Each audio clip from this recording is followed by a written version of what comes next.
that there are questions that aren't meant for conversation but to dive deep into someone's soul. They are not questions like, what do you like to do in your free time? They aren't flirtatious. They aren't safe. They are like flashlights that illuminate places people don't even visit in solitude. These are not questions for everyone, and not everyone knows how to use them. But those who ask them are remembered forever. Because it's not about what you say, it's about what you make the other person start realizing about themselves.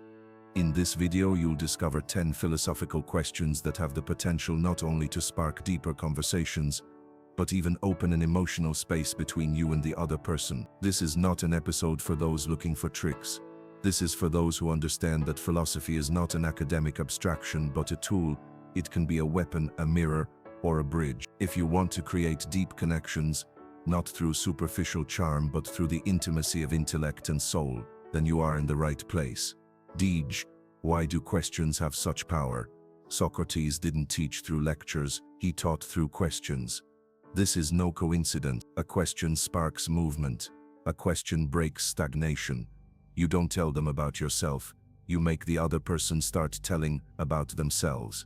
And when you're the one who asked the question that changed the way someone sees themselves, you stay with that person forever. Question number 1. When was the last time you felt truly yourself? And what were you doing then? This question has nothing to do with social roles. It doesn't ask who are you, it asks when did all the masks disappear? For many people the answer will be silence, and that's good, because that silence is proof that you've asked something that shook the structure of their narrative about themselves. Question number 2. If you were to look at your life from a distance, what illusion are you still feeding? This question hurts, but not with aggression. It hurts with light, because each of us holds on to one illusion that allows us to function. And you just asked, do you even know it exists? TUU. Question number 3. What do you fear losing the most? Not in the world, but within yourself. Existential philosophy doesn't talk about the fear of death. It talks about the loss of meaning. With this question, you're not looking for an answer, you're looking for a held breath. And if the person trusts you, they'll answer. And if not, they already know that you're playing in a different league. Question number 2. What hurts you more, what you didn't get, or what you got but didn't need? This question brings to the surface the conflict between lack and excess, between hunger and emotional overeating. It's not about childhood, it's about internal patterns we repeat. Question number 5. Is there a part of you that no one has ever seen but someone would really need? This question is a gift, because it says, I believe you have something hidden, and it could be a salvation for someone. Maybe even for me. Usual. Question number 6. What in you is most often misinterpreted by others? Here you show that you're not like the rest. You don't want their version for the crowd. You want the version that no one understands, but you can. This question creates a conspiracy between two people against the world of simplifications. Question number 7. How would your face look if no one had ever hurt you? This is not a question about the past. It's a question about the quiet loss we carry in our facial features, in defensive reactions, in our gaze. And only someone very aware would ask such a question. Question number 8. When was the last time you felt something so intensely that you couldn't describe it? Here you touch the area of mysticism, because philosophy doesn't always ask why, sometimes it asks, did you feel what I felt? And at that point you're no longer having a conversation, you're in a space beyond language. Question number 9.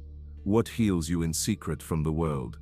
Maybe it's music, maybe the smell of a book, maybe solitude. This question says, I know you heal quietly. Tell me how. And this creates intimacy that no one can buy. In question number 10, do you feel like your life is leading you, or that you're avoiding it? This is a philosophical, existential, slightly painful question. But it doesn't judge. It only places a mirror on the path. And often, that's all it takes for a person to see something they haven't wanted to see for years. These dissected questions are not for everyone. But if you want to talk not to be heard, but so that someone else can hear themselves, then you've just received tools that can change the way you handle relationships. Don't ask them automatically. Ask them slowly, deeply, and don't be afraid of the silence after the answer, because silence after a good question is the sound of a soul shifting. But here comes another curse. The intuitive introvert not only sees more, they also feel deeper. It's not about emotionality understood as dramatization. It's more like every nuance of the situation leaves a trace in their soul. As if every silence weighed as much as lead, and every exchange of glances became a miniature poem about alienation, longing, and implied intent. This depth can be beautiful, but it can also be destructive, because you can't function in a world full of superficial relationships if everything inside you demands authenticity, depth, and silence. It's a bit like being created for conversations about the essence of being, the transience of life, the inevitable paradox of consciousness. But reality throws you into small talk about the weather, politics, and memes. And slowly, your inner self retreats. Not from a lack of love, not from contempt, but from the exhaustion of being someone who knows their presence will be misread anyway. That's why the intuitive introvert stays silent. But this is not silence born from indifference. It's the silence of someone who sees a few layers more. Someone who feels for someone who sometimes has to step back because their inner system can't handle any more noise. That's why you often hear that you're weird, complicated, closed, but no one sees that your inner world is like a cathedral, vast, echoing, built on nuances and intuitive feelings that can't be explained because they didn't come from thought but from deep feeling. You're not difficult, you're deep, and in a flat world that can be a curse. But there's also a gift in it, because intuitive introverts are those who, in a world of distractions, remember. They're the ones who record the silent suffering of others. They're the ones who can sit beside someone saying nothing and make that person finally feel seen. They're the ones who don't seek the spotlight because they carry their own, hidden, quiet, turned inward. And even though they often pay for this with loneliness, misunderstanding, or their processed darkness, it is precisely they who are closest to something true. They don't need to understand the world, because they see what the world doesn't even know about itself yet. So if you're one of them, don't fix yourself. Don't try to fit in. Don't change your depth into something easier to digest. The world doesn't need more superficial people. It needs you, even if it doesn't know it yet. Your intuition is your map. Your silence is your music. Your loneliness isn't emptiness, but depth that not everyone has the courage to dive into. You are not accidental. And though your life may be quiet, your presence resonates, like a whisper that changes the entire room. But here lies the most terrifying trap of our era. Not only do we suffer, but we also don't know why. We don't know what's missing. We can't name the pain because we live in a reality that doesn't allow us to come close to the truth about ourselves. We've traded truth for opinion, authenticity for image, depth for comfortable surface. That's why so many people, despite freedom, money, partners, and travel, feel dead inside, because the soul cannot feed on what is made solely for the body and ego. Friedrich Nietzsche wrote that man cannot endure life without meaning, even if it's a false meaning. The will to power, which he described, is nothing more than a desperate attempt to give direction in a chaotic world. But today, even lies no longer have structure, only emptiness remains. Emptiness, dressed in Instagram filters, motivational quotes, and artificial smiles. So is freedom truly liberation? Or is it a new kind of prison, subtler, hidden, but just as effective? Once, we knew what was forbidden. There was an external enemy we could rebel against. Now, we are our own prison. Our desires, our expectations, our I should. That's why today's man so often runs away from silence. Because silence reveals the truth, and truth hurts. But maybe in this silence there's an answer too. Maybe the greatest act of courage is not fighting the world, but turning away from its noise. Maybe true freedom isn't the ability to choose from 1,000 options, but the courage to not need any of them. The courage to sit alone, without distractions, without a phone, without plans, and ask yourself, who am I when I'm nothing? The freedom we long for isn't outside. It's not waiting for us behind the next relationship, success, or move. It's not a new country, a new religion, or a new identity. It's a decision, sometimes painful, sometimes terrifying, but it is that decision that makes us human, not victims of impulse, not products of the era, not cogs in the great machine, but conscious beings who can say no, even when everything screams yes. Here is the full translation of the text you provided. There is nothing more subversive than a person who needs nothing except the truth. Perhaps the greatest paradox of the modern person is not that they cannot answer the question, "Who am I?" but that they are afraid to ask themselves, as if deep down they sense that the answer will be painful, that they will have to account for years of conformism, silence, suppressed anger, and buried desires. That's why so many people choose the comfort of repetitive patterns. Day after day, the same job, the same conversations, the same superficial relationship with reality. Sometimes something breaks, a relationship, health, dreams. But even then, people often prefer to return to normal rather than go through a true transformation. Because transformation is not comfortable. It's not a romantic tale of personal development. It's a brutal confrontation with one's own ignorance. It's like descending into the basement of your soul, where a child has been waiting for years, crying, with no one to comfort them. A voice that was silenced. A need that was ridiculed. That's where true freedom lives. But to find it, one must pass through their own hell. Carl Jung called this the process of individuation, a long, often painful approach to one's true self. But the modern world has no patience for such journeys.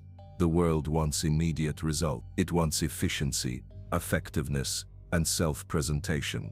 That's why people save themselves with illusions. One of the most popular is masking with success. We see it everywhere, on social media, in conversations, in narratives about making a career. But success that doesn't arise from authenticity becomes just another prison. A person plays a role they're not, and eventually forgets it's just a role. Here we return to a key idea. Freedom is not about doing what you want, it's about being who you truly are. But who are you when no one is watching? Who are you when you disconnect from the expectations of others? When the voices of parents, partners, and society fall silent? It's in such moments that true philosophy is born, not the academic kind, full of quotes and footnotes, but the existential kind, like Kierkegaard, who said that the greatest danger is not sin, but melting into the crowd, or Simone Weil, who believed that the only true freedom is the inner silence in the face of the world's violence. Freedom as silence, freedom as not participating in the farce. But this requires courage. Because suddenly you discover that not only do you not fit into the world, but maybe you were never supposed to fit into it. Perhaps your loneliness is not a system error, but proof that you haven't succumbed to deformation. As Albert Camus wrote, a free person is one who accepts the absurdity of life, but does not stop creating meaning. Not because they have hope, but because in rebellion, the absurd, they find their own humanity. This is not philosophy for everyone. It is not a mass path, but maybe, just maybe, since you've made it this far in this narrative, you feel that this is about you, that you are one of those who can no longer sleep peacefully, while everyone around them dreams a collective dream, that you can't numb yourself with series, products, and slogans anymore. Maybe now your true journey is just beginning. It won't be easy, but it will be yours. So if something stirs inside you after hearing what you just did, don't silence it. It could be the voice of your soul which has been silent for years. Don't drown it out with the noise of the world. Listen, because maybe it is from this very moment that your freedom begins. But here's the paradox. The closer we are to the truth, the further we move away from people, the deeper we understand the world, the more it becomes alien to us. Why? Because most people don't want the truth. They want comfort. They want the familiar lie that soothes and calms, rather than the brutal reality that demands change. And when you begin to see things clearly, not from a place of fear, desire, or pride, but clearly, as if looking through a transparent glass, you also see that you can't go back. You can't pretend that everything is fine anymore. You can't laugh at the same jokes, enjoy the same shallow conversations, or accept the same shallow narratives that once sufficed. This is the moment when many people choose regression. They prefer to turn away, to drown themselves again in media, dating, consumption, appearances. After all, it's warm there. There are other people there. But if you're ready to go further, where there is no turning back, you begin to discover something. It's not just that the world is full of illusions, it's that you yourself were one of them.